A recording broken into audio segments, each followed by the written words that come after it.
بسم آبن ولدن منفس قدسن حدا أملاخ آمين أمان بأمان فقرات حواتين حاتين جابير آب أبونا جابير ولد تسفانا جابير منفس قدس قداسينا سلزخونه نمسجنو قدامي نباب كاب تنبيت إرمياس كاب معراف عسران سلستن كاب فقدي حمشته كمتسئ زلوه تسفا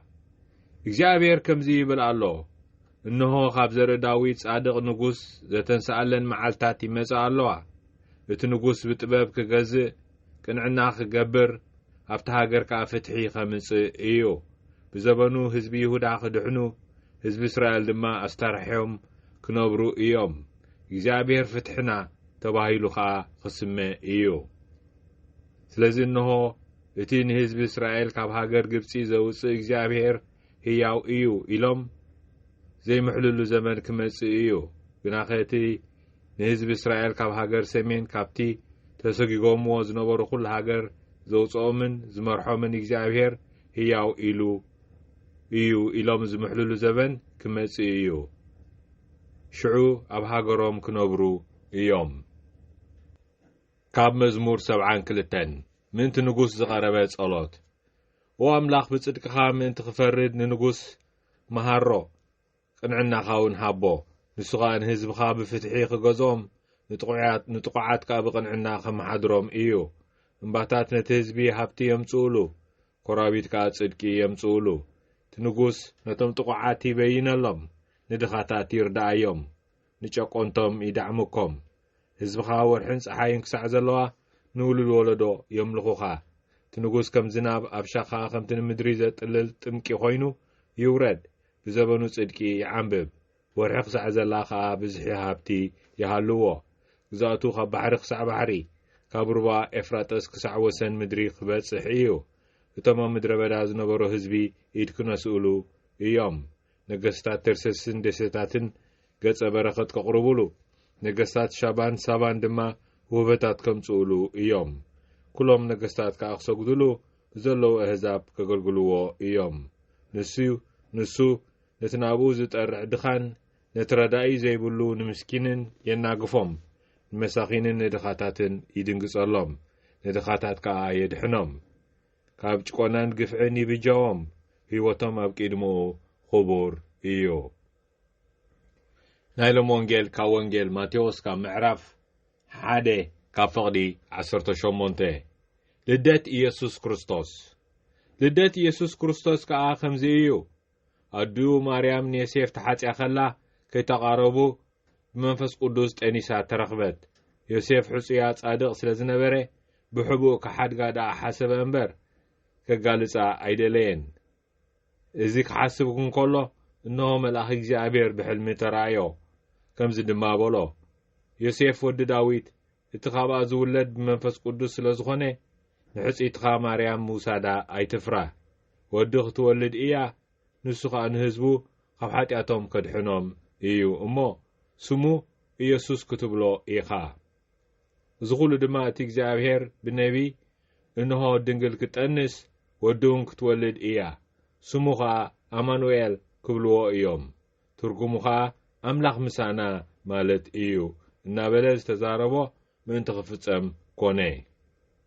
ዮሴፍ ካብ ድቃሱ ተንሲኡ መልአኽ እግዚአብሔር ከም ዝኣዘዞ ገበረ ንማርያም ሕጺቱ ወሰዳ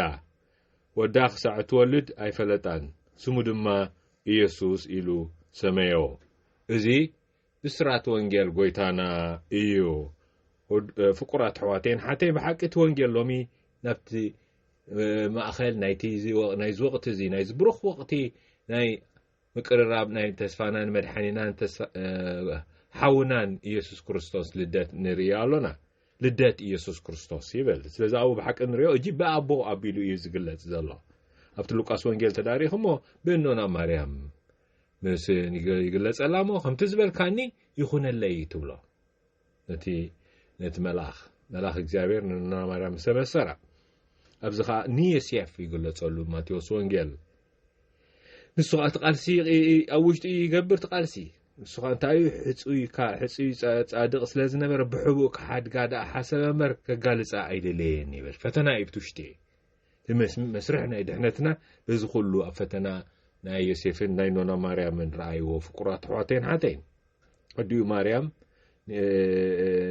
ንዮሴፍ ተሓፂያ ከላ ከይተቃረቡ ብመንፈስ ቅዱስ ጠኒሳ ተረኽበት ዮሴፍ ሕፁያ ከዓ ጻድቕ ስለ ዝነበረ ብሕቡ ዳኣ ሓድጋ ሓሰበ እምበር ከጋልጽ ኣይደለየን ከመይ ኣብቲ ባህሊ ስርዓትን ናይቲ ሃይማኖቶም ፍቁራት ኣሕዋተይን ሓተይን ብኸምኡ ዝውለድ ህፃን የልቦን ስነ ስርዓት እዩ ፍቁራት ከምቲ ናይ ዓድና ማለት እዩ ስለዚ ብኡይ ትሕቶ ዝኾኖም ዘሎ ትፍርሒ ዝመጽእ ዘሎ ካብኡ እዩ ዮሴፍ ወዲ ዳዊት እቲ ካብኣ ዝውለድ ብመንፈስ ቅዱስ ስለ ዝኾነ ንሕፂትካ ማርያም ሙሳዳ ኣይትፍራህ ክብሎ ከሎን ሰምዕ ብምሉእ ሃይማኖትና ብዛዕባ ኣይትፍራህ ዝብል ድምፂ ናይ ኣምላኽ ኣብ ልብና እዩ ክንብል ንኽእል ፍቁራት ኣሕዋተይን ሓተይን ዮሴፍ ኣይትፍራህ ይሰምዕ ወዲ ክትወልድ እያ ንሱ ከዓ ንህዝቡ ካብ ሓጢኣቶም ከድሕኖም እዩ እቲ ዘድሕን ስለ ዝኾነ ስሙ ኢየሱስ ክትብሎ ኢኻ እቲ ዘድሕን እዚ ከዓ በቲ ነቢ ኣቐዲሙ ነቢ ተዛሪቦ ዝነበረ እንሆ ድንግል ክትጠንስ ወዱን ክትወልድ ስሙ ከዓ ኣማኑኤል ክብልዎ እዮም ትርጉሙ ከዓ ኣምላኽ ምሳና ማለት እዩ ኣምላኽ ምሳና እንተዳ ኮይኑ ፍቁራት ኣሕዋተይን ሓተይን ንዓና እንተዳ ኮይኑ ድሕሪ ካብ ተቐዳማይ ንባቦን ከም ዝረኣኒ ኣምላኽ ፍትሕና እንተዳ ኮይኑ ስለምንታይ ንፈርሒ ፍቁራት ኣሕዋተይን ሓተይን እንታይ ደኣ እዚ ዘበነ ባህታ እዩ ባህታ ልደት እዩ እዚ ናብቲ ምዑዝ ድሃይ ዝገብሮ ዘሎ ነዚ ወንጌል እዚ ከዓ ንሱ እዩ ምዑዝ ድሃይ ወንጌል ባህታ ወንጌል ኢሎም ኣቦና ርእሰ ሊቃነ ጳጳስ ፍራንቸስኮ ጽሒፎምልና ነይሮም ኣብ 2013 ስለዚ ንዕኡ ክንሪኦ ፍቁራት ኣሕዋተይን ሓተይን ንጽበዮ ዘለና ክንደይ ዓብይ ምዃኑ ኣምላኽ ምሳና እዩ ክኸውን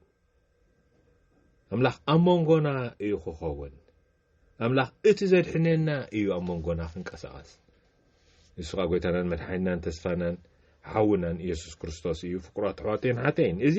ኣብቲ ነቢ ኤርምያስ እውን ኣብቲ ቀዳማይ ንባብ ዘንበብናልኩም እግዚኣብሔር ፍትሕና ተባሂሉ ክስምዕ እዩ ናትና ፍትሒ ኣምላኽ እዩ ከመይ እግዚኣብሔር ከምዚ ይብል ኣሎ እነሆ ካብ ዘርኢ ዳዊት ጻድቕ ንጉስ ዘተንስኣለን ፍትሓዊ ንጉስ ዘተንስኣለን መዓልታት ይመጽእ ኣለዋ እቲ ንጉስ ብጥበብ ክገዝእ